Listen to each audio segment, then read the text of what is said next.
Olá, alunos! Sejam todos bem-vindos a mais uma aula de comportamento organizacional. Hoje o tema vai ser fatores motivacionais. Antes de começar a aula, é importante que vocês façam a pré-aula, que vocês leiam todo o contexto dessa unidade. Isso vai ajudar no entendimento da nossa videoaula e também vai ajudar na realização do exercício ao final desse tema.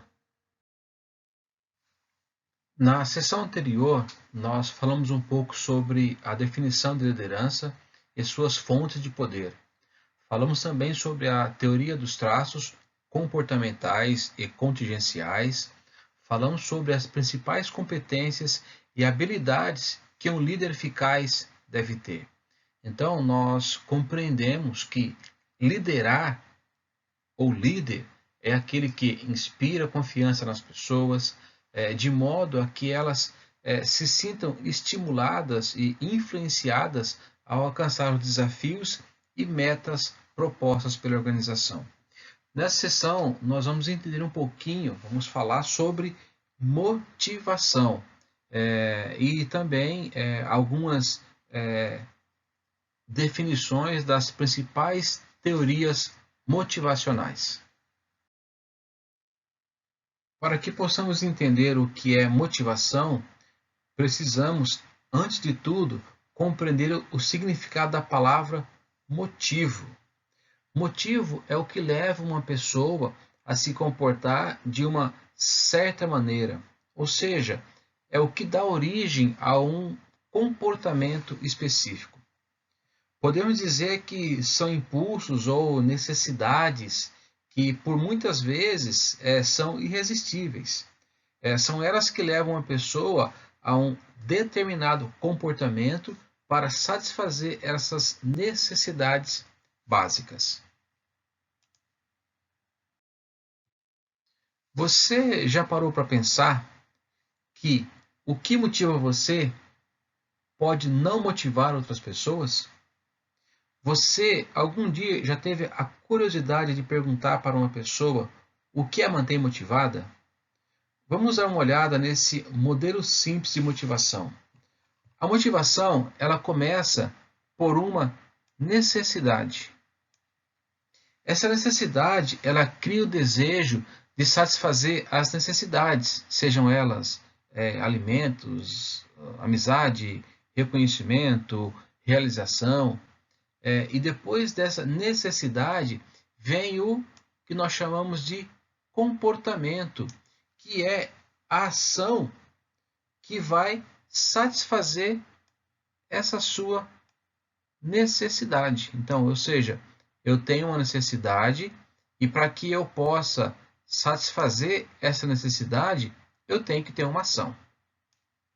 Em seguida, vem a recompensa, que é a satisfação da minha necessidade.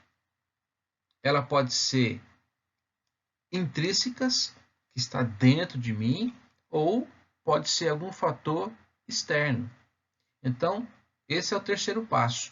Eu tenho a necessidade, depois eu tenho o comportamento para que eu possa alcançar essa necessidade, e eu tenho, essa minha ação, ela vai gerar uma recompensa. Essa recompensa nada mais é do que a satisfação dessa necessidade. Basicamente é isso. Vamos ver agora a teoria da hierarquia das necessidades, a famosa pirâmide de Maslow. Maslow afirma que uma hierarquia é dividida em 5 categorias de necessidades.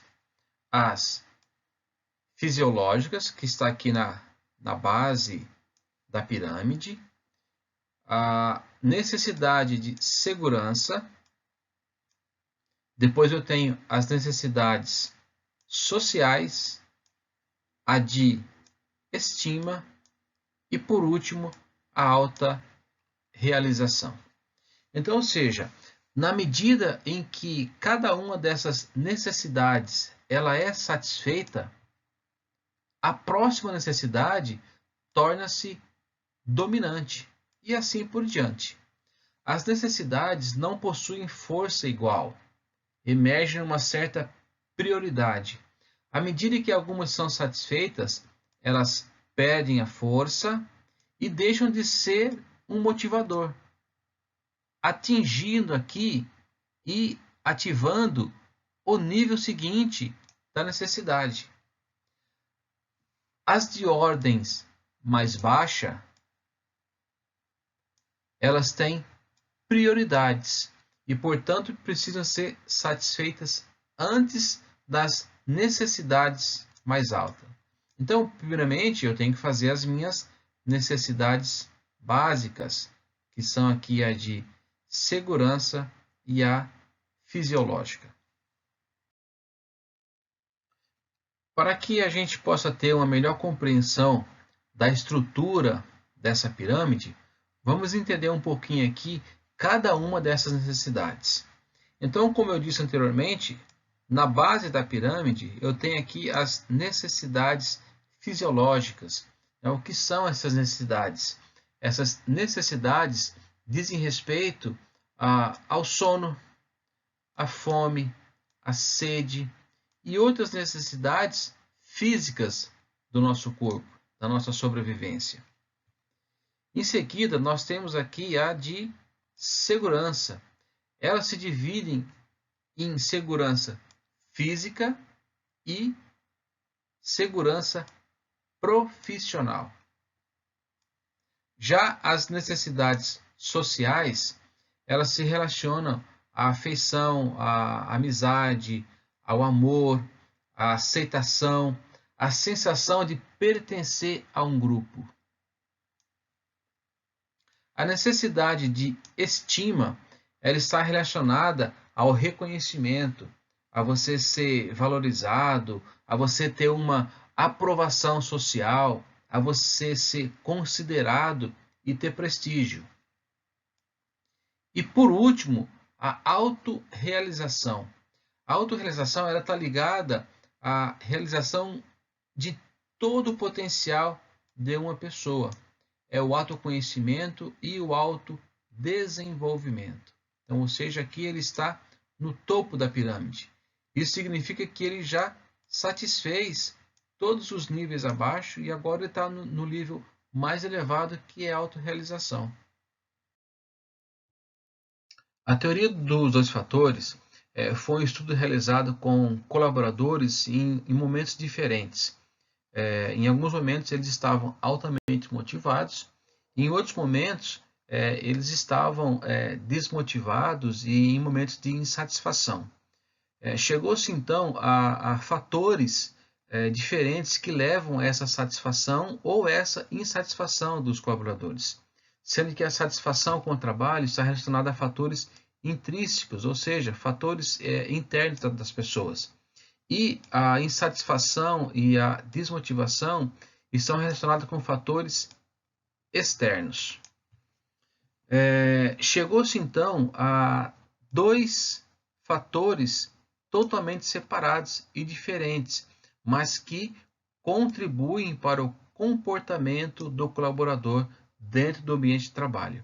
São eles fatores higiênicos e fatores motivadores. Aqui só um ponto de observação, que os dois fatores definidos por Herzberg, eles englobam os 5 fatores definidos por Maslow, aqueles 5 fatores da pirâmide.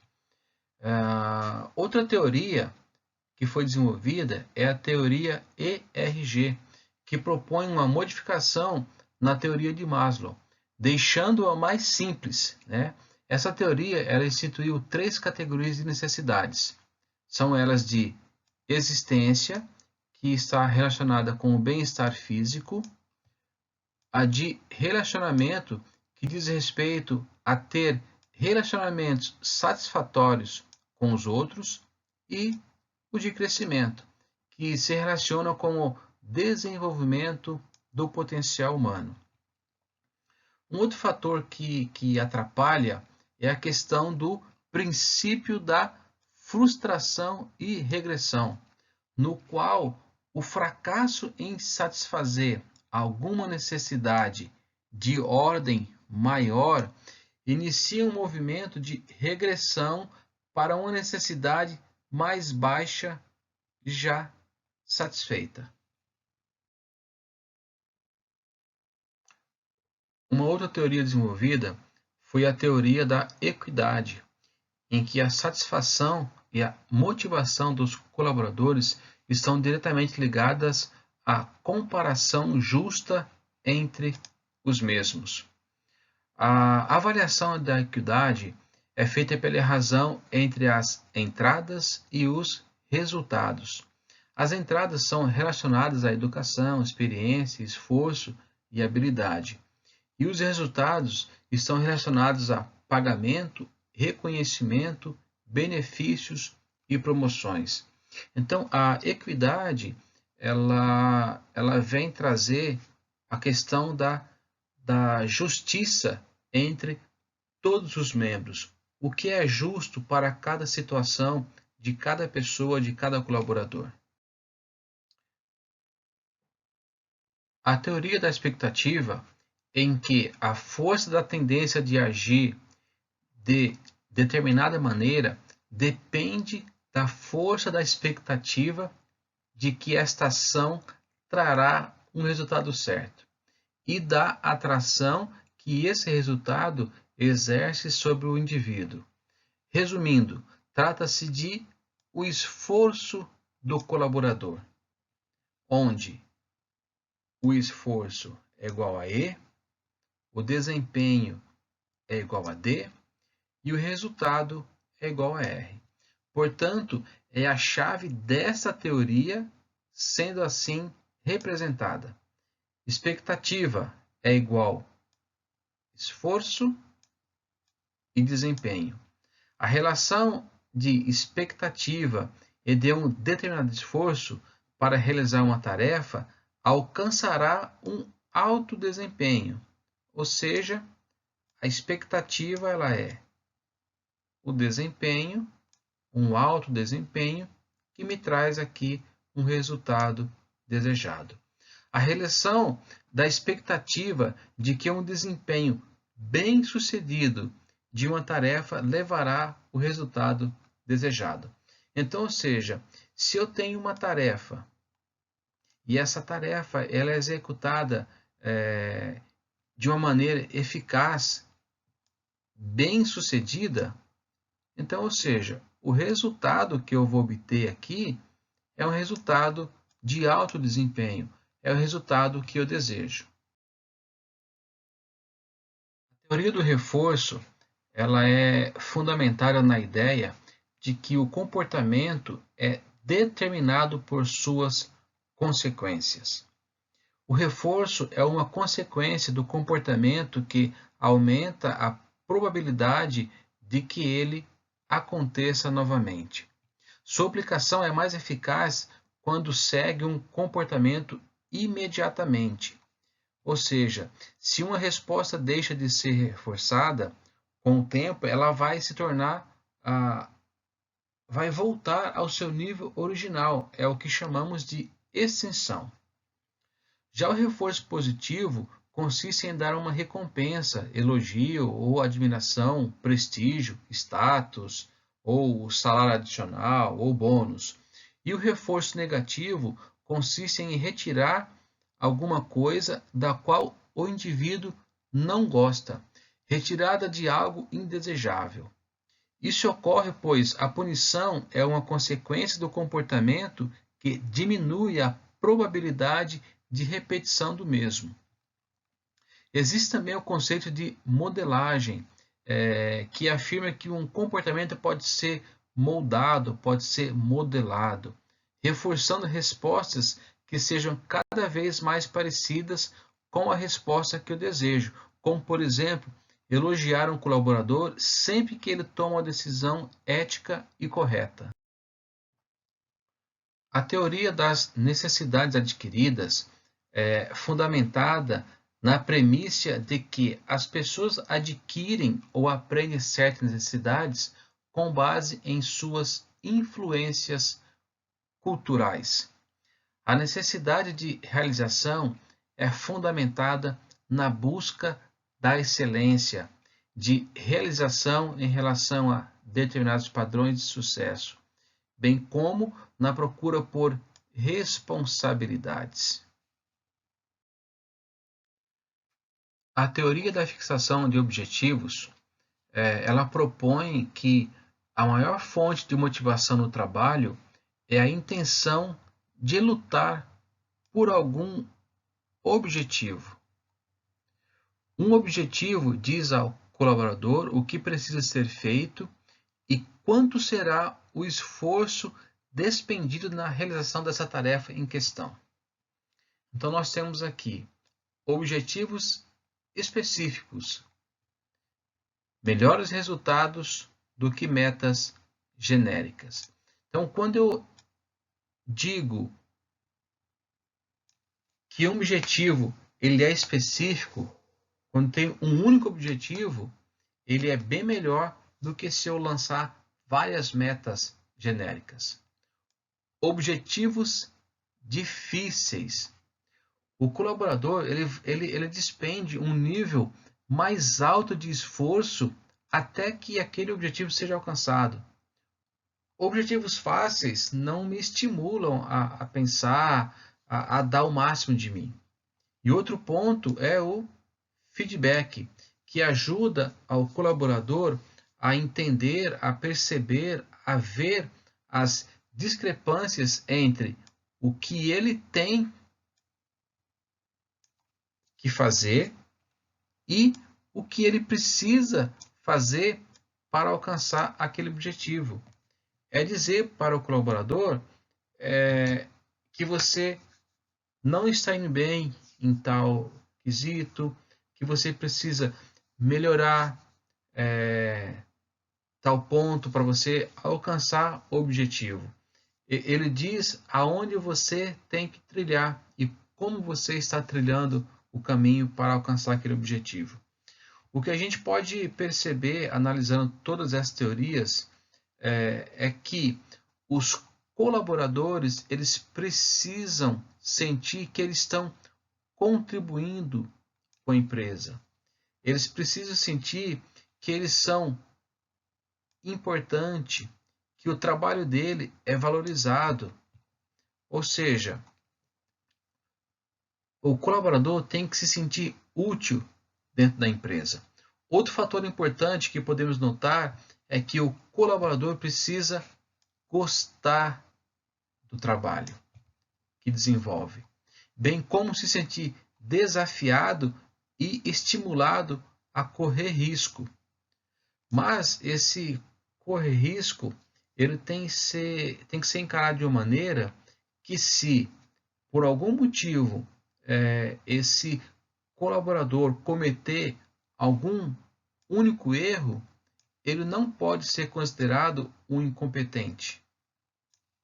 Pois se isso acontece, a motivação para a criatividade daquele colaborador, ela vai ser cortada para sempre. Chegou o momento dos desafios. Hoje eu vou lançar 2 desafios para vocês. O primeiro é que você acabou de se tornar um líder de uma grande empresa, de uma grande equipe multinacional. E você tem toda a liberdade para criar o seu estilo de liderança. O que e como faria para ser um líder que mantenha a sua equipe motivada? Esse é o primeiro desafio. O segundo desafio é: você é um líder de uma equipe que não tem se mostrado muito motivada. Cada colaborador faz somente o que é esperado dentro da sua atividade e muitas vezes sem interesse no trabalho que está desempenhando. No entanto, você tem autonomia para implantar um programa de motivação. O que você faria?